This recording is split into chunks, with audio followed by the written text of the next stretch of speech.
के इस क्लास में जानेंगे कंपनी की विशेषताएं, फीचर्स ऑफ ए कंपनी। अब देखो कंपनी की निम्नलिखित विशेषताएं होती हैं। पहला हो जाएगा समामेलित संघ, इनकॉर्पोरेटेड एसोसिएशन। कंपनी का निर्माण जो है विधान के द्वारा होता है, अर्थात कानून के द्वारा होता है, और इसका अस्तित्व जो है तभी तक रहता है जब तक इसे कानूनी मान्यता प्राप्त होता है।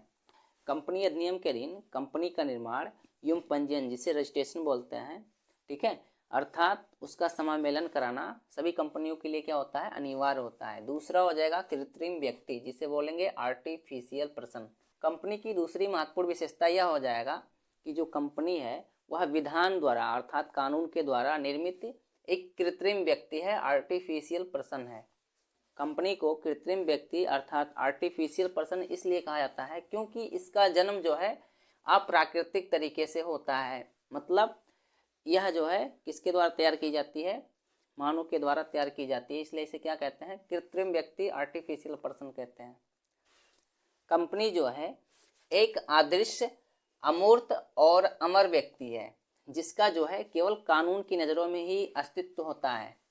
और ये भी याद रखो, कंपनी के ना तो शरीर होता है और ना ही इसकी आत्मा होती है और ना ही इसे कोई शारीरिक सुख दुख होते हैं। कृत्रिम व्यक्ति होने के कारण यह जो है शपथ नहीं ले सकती है और ना ही कंपनी को जेल भेजा जा सकता है, और कंपनी जो है न्यायालय में व्यक्तिगत रूप से उपस्थित नहीं हो सकती है।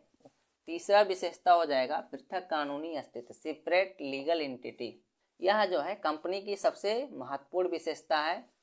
कंपनी अधिनियम के अनुसार कंपनी का समामेलन हो जाने के पश्चात कंपनी का क्या होता है, जो भी इसके सदस्य होते हैं उससे पृथक अस्तित्व हो जाता है, अर्थात उससे अलग अस्तित्व हो जाता है, जिसके परिणाम स्वरूप कंपनी जो है अपने किसी भी सदस्य के साथ अनुबंध कर सकती है और अपने नाम से जो है संपत्ति रख सकती है, रुपए के लेन देन कर सकती है, और जो है बैंक में खाता भी खोल सकती है, और दूसरों पर वाद भी प्रस्तुत कर सकती है।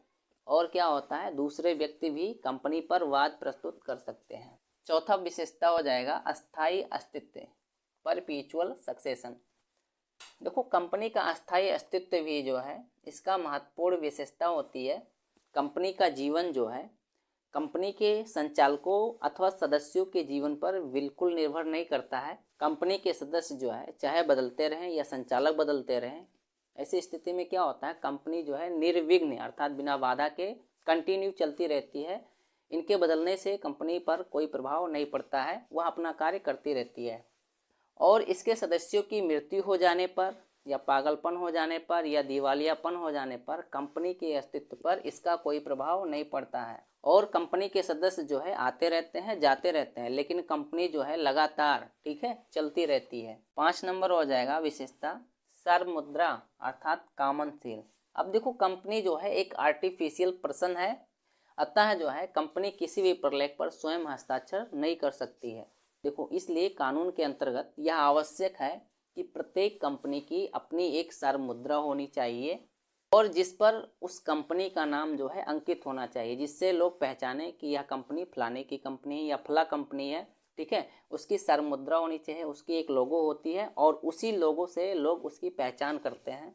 सर्वमुद्रा जो है कंपनी के समान अस्तित्व का एक प्रतीक होता है, एक लोगो होता है, और यदि उस लोगो का प्रयोग कर दिया गया किसी भी प्रलेख पर तो ऐसी स्थिति में क्या होगी, कंपनी उसके लिए उत्तरदायी होगी।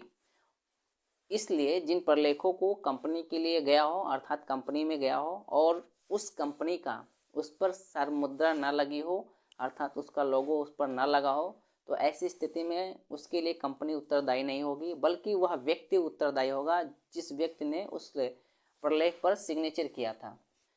सर्वमुद्रा के उपयोग संबंधी नियमों का जो विवरण है वह जो है इसके अंतर नियम में दिया होता है। 6 नंबर हो जाएगा सीमित दायित्व, जिसे बोलेंगे लिमिटेड लायबिलिटी। कंपनी के प्रत्येक अंशधारी का दायित्व जो है सामान्यतः क्या होता है, सीमित होता है। कंपनी के समापन की दशा में सदस्यों का दायित्व जो है उनके द्वारा खरीदे गए अंशों के अंकित मूल्य तक ही सीमित होता है। गारंटी द्वारा सीमित कंपनियों की दशा में सदस्यों का जो दायित्व है गारंटी दिए गए धन की सीमा तक ही सीमित होता है। 7 नंबर हो जाएगा सदस्यों की संख्या, नंबर ऑफ मेंबर्स।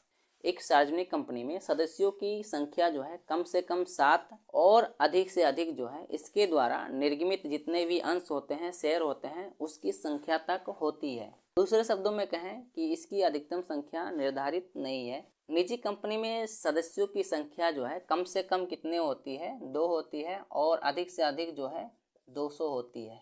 8 नंबर हो जाएगा प्रतिनिधि प्रबंध, जिसे बोलेंगे रिप्रेजेंटेटिव मैनेजमेंट। इसमें जो है कंपनी को एक काल्पनिक एवं अमूर्त व्यक्ति माना जाता है। ऐसी स्थिति में क्या होता है, अतः कंपनी जो है अपने कार्यों का संचालन स्वयं नहीं कर सकती है। कंपनी का संचालन एवं प्रबंध जो है अंशधारियों के द्वारा निर्वाचित जो भी प्रतिनिधि होते हैं उनके द्वारा किया जाता है, क्योंकि अंशधारी जो है इतनी अधिक मात्रा में अथवा जो है दूर दूर होते हैं कि सभी के द्वारा जो है इसका प्रबंध करना क्या होता है, अत्यंत कठिन हो जाता है। और इसके अतिरिक्त जो है अंशधारियों का मेन उद्देश्य क्या होता है, विनियोग पर लाभ कमाना होता है, ना कि व्यवसाय चलाना। अतः जो है कंपनी का प्रबंध सदस्यों के प्रतिनिधियों के द्वारा जो है चलाया जाता है। 9 नंबर हो जाएगा कार्यक्षेत्र की सीमाएं, लिमिटेशन ऑफ एक्शन। इसमें क्या होता है कि प्रत्येक कंपनी का निर्माण जो है किसी न किसी उद्देश्य को पूरा करने के लिए किया जाता है, और कंपनी के जो भी उद्देश्य होते हैं उसका वर्णन पार्षद सीमा नियम में दिया रहता है, और वही क्या होती हैं, उसके कार्य क्षेत्र की सीमाएं होती हैं। और ये भी याद रखो, कोई भी कंपनी अपने पार्षद सीमा नियम का उल्लंघन करके कोई भी कार्य बिल्कुल नहीं कर सकती है, और यदि कंपनी ऐसा करती है तो ऐसी स्थिति में वह कार्य जो है मान्य नहीं होते हैं और उसके अधिकार क्षेत्र के बाहर होते हैं। 10 नंबर हो जाएगा अंशों की हस्तांतरणशीलता, ठीक है, ट्रांसफरेबिलिटी ऑफ शेयर।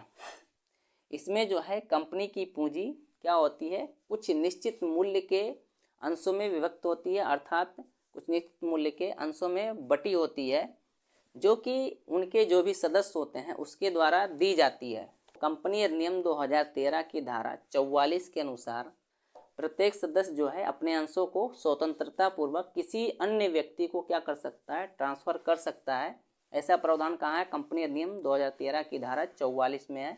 लेकिन कुछ विशेष परिस्थितियों में कंपनी जो है पार्षद अंतर नियमों द्वारा ऐसे अंशों के हस्तांतरण पर प्रतिबंध लगा सकती है। 11 नंबर विशेषता हो जाएगा अस्तित्व की समाप्ति, टर्मिनेशन ऑफ एक्सिस्टेंस। अब इसमें क्या होता है कि जिस प्रकार कंपनी का निर्माण विधान के द्वारा, कानून के द्वारा होता है, उसी प्रकार जो है इसका समापन क्या होता है, विधान के द्वारा होता है, कानून के द्वारा होता है। ये हो जाएंगी कंपनी की विशेषताएं।